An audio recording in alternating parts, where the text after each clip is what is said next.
Let's make a 1950s crinoline petticoat together. If you'd like to see the 1950s dress that I make that goes over the crinoline, hit that subscribe button. But in the meantime, let's make the crinoline first. I need to pick out a pattern that is just a basic A-line skirt so that I can have that as my underlayer. So I'm loosely gonna use this pattern piece underneath and sew my crinoline on top. I just proceeded to make a basic A-line skirt. I followed the instructions, give or take a few things, but I did add a bias tape around the waistline so that I could make a casing for the ribbon so that it could be a drawstring waistline.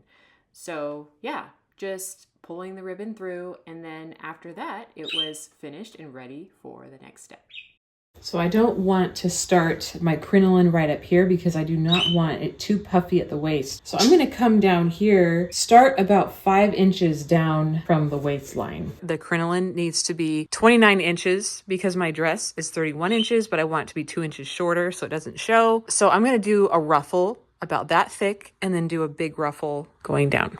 I'm cutting a 5-inch strip, and that's about 74 inches long, and I'm adding gathering stitches. Gathering up all those gathering stitches and pinning it to where the 5-inch mark is below the waistline, all the way around the hips. So once that's all pinned in place, then I can actually stitch it down around the hips with a ribbon on top so that there's no pokey parts. That's done. But now I need to add the second ruffle to that one. So I'm cutting one out that's about 3.5 yards by the length that I need. So as I'm cutting this out, I actually decided to hem the bottom, and I'll show you this hemming isn't done yet, but I'm just finishing off the edge, and I'll show you in a minute what I do. So then I ended up gathering it, and once it was all gathered and fit to go around the ruffle, I started to pin it to the first ruffle that I had.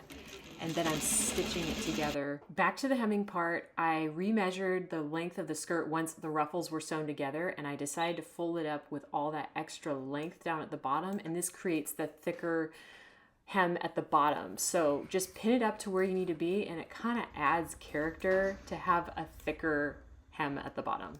Okay, so I had finished the crinoline. However, I did add a second layer of crinoline. I basically mimicked everything that I did under this layer here, and I added a whole nother one on top just to add a little bit extra fullness. As I mentioned before in this video, hit the subscribe button if you want to see the 1950s dress that I make to go over this crinoline, and I will see you next time in the next video.